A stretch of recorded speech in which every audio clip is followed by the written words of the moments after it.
நமஸ்தே குட்டீஸ், நம்மளோட குட்டி ஹிந்தி லேர்னர் சேனல்ல நம்ம இன்னைக்கு பார்க்க போறது பிரவீன் பூர்வா செகண்ட் பேப்பர்ல ஃபர்ஸ்ட் எக்ஸசைஸ் பார்க்க போறோம். அதுல இன்னைக்கு நம்ம பார்க்க போறது वीरगाथा काल की विशेषताएं बताकर उस काल की प्रमुख रचनाओं का परिचय दीजिए. அதாவது வீரகாதா காலோட சிறப்பு என்ன அப்படிங்கறத சொல்லிட்டு அந்த வீரகாதா காலில் என்னென்ன படைப்புகள் இருந்தன அதை பத்தி இன்ட்ரோடக்ஷன் கொடுக்க சொல்லியிருக்காங்க. ஃபர்ஸ்ட் பாருங்க, ஹிந்தி சாகித்ய கா ஆதிகால், ஹிந்தி இலக்கியத்தோட ஆதி காலம். हिंदी साहित्य का प्रारंभिक दौर आदिकाल कहलाता है. हिंदी इलकियतोட ஆரம்ப காலத்தை நம்ம ஆதிகால் அப்படின்னு சொல்றோம். यह काल अपभ्रंश के बाद हिंदी भाषा के उदय का समय था. அந்த காலம் अपभ्रंश அந்த மொழி பேசப்பட்ட போது அந்த ஸ்டார்டிங் பீரியட தான் இங்க ஆதிகால் அப்படின்னு சொல்றாங்க. वीरता की कहानियों से भरपूर होने के कारण इसे वीरगाथा काल भी कहा जाता है. அதாவது இதுல வீர்தா கி கஹானியா அப்படின்னா வீர கதைகளை பத்தி நிறைந்து இருந்ததுனால இந்த காலத்தை வீரகாதா கால் அப்படின்னு சொல்றாங்க. அடுத்தது ராஜநைத்திக் பரிஸ்திதி ராஷ்டிரியதா கா அபாவ். ராஜநைத்திக் பரிஸ்திதினா அரசியல் சூழ்நிலை, அதுக்கப்புறம் தேசிய உணர்வு இல்லாமை. इस समय भारत छोटे छोटे राज्यों में பண்டா தா. அதாவது இந்த காலத்துல நாடு சின்ன சின்ன பகுதிகளா பிரிஞ்சிருந்தது. கோயி ராஷ்டிரிய பாவனா நகிந்தி, ராஷ்டிரிய அந்த தேசிய உணர்வு இல்ல. राजा अपनी सीमाओं को ही राष्ट्रीय मानते थे और एक दूसरे से युद्ध करते रखते थे. அதாவது அவங்களோட எல்லைகளை தான் ராஜ்யமா கருதுனாங்க. ஒருத்தர் இன்னொருத்தர் கிட்ட சண்டை போட்டுக்கிட்டே இருந்தாங்க, யுத்தம் நடத்திக்கிட்டே இருந்தாங்க. जनता का ध्यान वीरता और युद्ध पर केंद्रित था. மக்களோட அந்த கவனம் ஃபுல்லா அந்த சண்டையிலையும் வீரத்திலையும் தான் நிறைஞ்சிருந்தது அப்படிங்கிறாங்க. அடுத்த தேர்ட் ஒன் பாருங்க, ராஜாவும் கி வீர்தா கா வர்ணன். ராஜாக்களோட அந்த வீரத்தின் வர்ணனை. ராசோ, ராசோ அப்படின்னா அந்த வீர கவிதைகளை பாடுற பகுதியை ராசோ அப்படின்னு சொல்லுவோம். इस काल के कवि राजाओं के दरबार में रखते थे और उन्हें प्रसन्न करने के लिए वीरता की कहानियां कहते थे. அதாவது இந்த காலத்துல ராஜாக்களோட அரண்மனையிலேயே கவிஞர்கள் இருந்துட்டு அவங்களோட வீர கதைகளை சொன்னாங்க. இதுதான் நம்ம ராசோ அப்படின்னு சொல்றோம். ऐसी कहानियों को चारण या बाट கஹா ஜாதா. இந்த மாதிரி கவிஞர்கள் இருக்காங்களே அவங்கள சாரன் பாட் அப்படின்னு சொல்றாங்க. இன்கி ரச்சனாவும் மே அதிசயோக்தி பி தேகி ஜாதி ஹை. இவங்களோட அந்த படைப்புகள்ல மிகைப்படுத்தி சொல்றதும் இருக்கும் அப்படின்னு சொல்றாங்க. இப்ப புகழ்ந்து சொல்லும் போது எல்லாமே உண்மையா சொல்லுவாங்க இல்லையா, அத கவிஞர்கள் போய் சொல்லுவாங்க அப்படின்னு சொல்லுவாங்க நார்மலாவே. இப்ப அவங்க அவங்கள பத்தி பொய்யா புகழ்ந்து மிகைப்படுத்தியும் சொல்லுவாங்க அப்படிங்கறத இதுல கொடுத்திருக்காங்க. அடுத்தது வீர் ததா ஸ்ருங்கார்.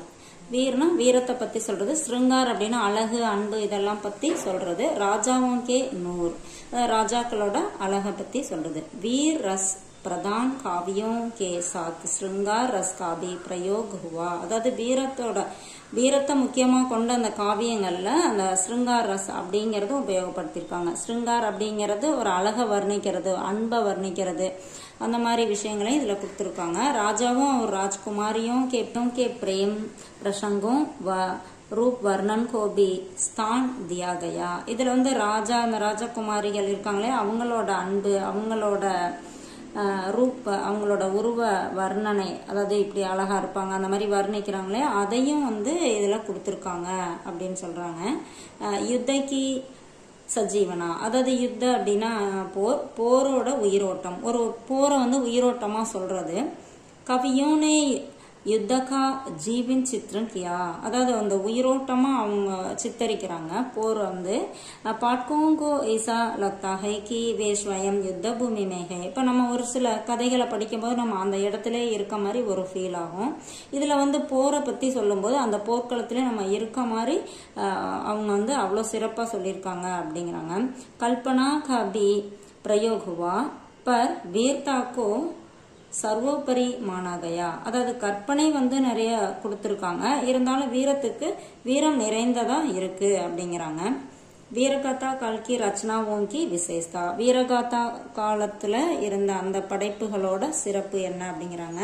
इस काल में प्रबंध और मुक्त काव्य दोनों मिलते हैं. இந்த காலத்துல பிரபந்த காவியம் அப்படினா ஒரு நீண்ட காவியமா இருக்குது. முக்த காவியனா சின்ன சின்ன பகுதியா கொடுக்கிறது. அந்த மாதிரி ரெண்டுமே இருக்கு அப்படிங்கறாங்க. பாஷா தேசஜ் और अपभ्रंश रूप में है. அதாவது பாஷா லாங்குவேஜ் வந்து தேசஜ் அப்படினா மக்கள் சாதாரண மக்கள் புரிஞ்சுக்கிற மாதிரி இருந்தது. அப்புறம் பழைய மொழிகள் வந்து சிதைந்து போய் अपभ्रंश रूप में சிதைவடைந்த ஒரு மொழியிலையும் இருந்துச்சு அப்படிங்கறாங்க. இது கொஞ்சம் புரிஞ்சும் புரியாம இருக்கும். சந்தங்கா பிரயோக होता है. சந்தங்கள் வந்து உபயோகப்படுத்தி இருக்காங்க. அதாவது ஒரு இப்படிதான் ஒரு சந்தம் அப்படின்னு கவிதை எழுதும் போது சொல்லுவாங்களே நடை அதெல்லாம் வந்து யூஸ் பண்ணியிருக்காங்க. இतिहास और वीरों की जीवनियों भी मिलते हैं. அதாவது வரலாறு அப்புறம் வீரர்களோட வாழ்க்கை இது எல்லாமே அந்த காவியங்கள்ல இருந்திருக்கு அப்படிங்கிறாங்க. அடுத்தது வீரகாதா काल की प्रमुख रचनाएं.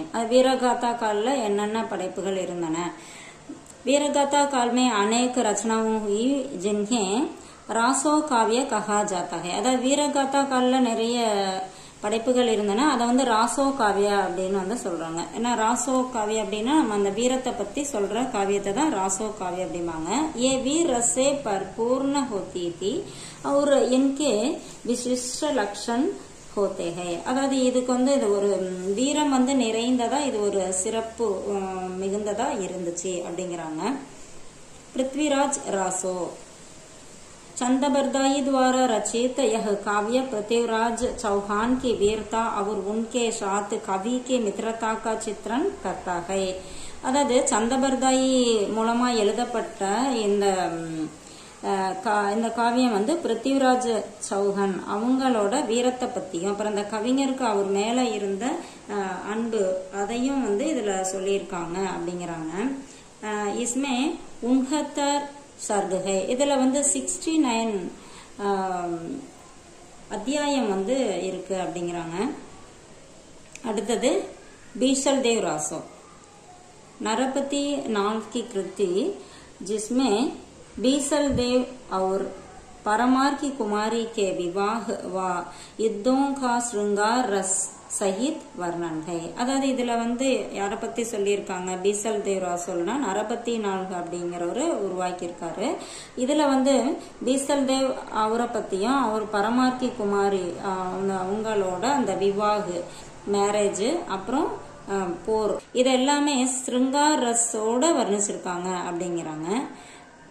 இப்போ ஒரு போர் நடக்குது அப்படிங்கிறப்ப அந்த போர்க்களத்துல இருக்க ஒரு வீரனோட மனைவிய பத்தி வர்ணிக்கிறது இல்ல போர் வீரனை பத்தி வர்ணிக்கிறது அந்த மாதிரி சொல்றது ஸ்ருங்கார் ரஸ் அப்படிங்கிறாங்க. அடுத்தது குமான் ராசோ दलपति विजय द्वारा रचित. इसमें कुमान राजा और महाराणा प्रताप के युद्धों का वर्णन है. இதுல வந்து தளபதி விஜய் அவங்க மூலமா எழுதப்பட்ட இந்த குமான் ரசோல வந்து குமான் ராஜா அப்புறம் மகாராணா பிரதாப் அவங்களோட போரை பத்தி வர்ணிச்சிருக்காங்க. கதானக் மே ऐतिहासिक सटीकता नहीं है. இந்த கதையில வந்து வரலாற்று தத்துவம் எதுவுமே இல்லை அப்படின்னு சொல்றாங்க. आल्हखंड जगनायक द्वारा रचित. इसमें आल्हा और उदय सिंह की वीरता का युद्धों का वर्णन है. இதுல வந்து இவர் மூலமா அந்த ஜகநாயக் மூலமா எழுதப்பட்ட இதுல வந்து ஜால்கா और उदय सिंह இவங்களோட வீரத்தையும் போரையும் வர்ணிச்சிருக்காங்க.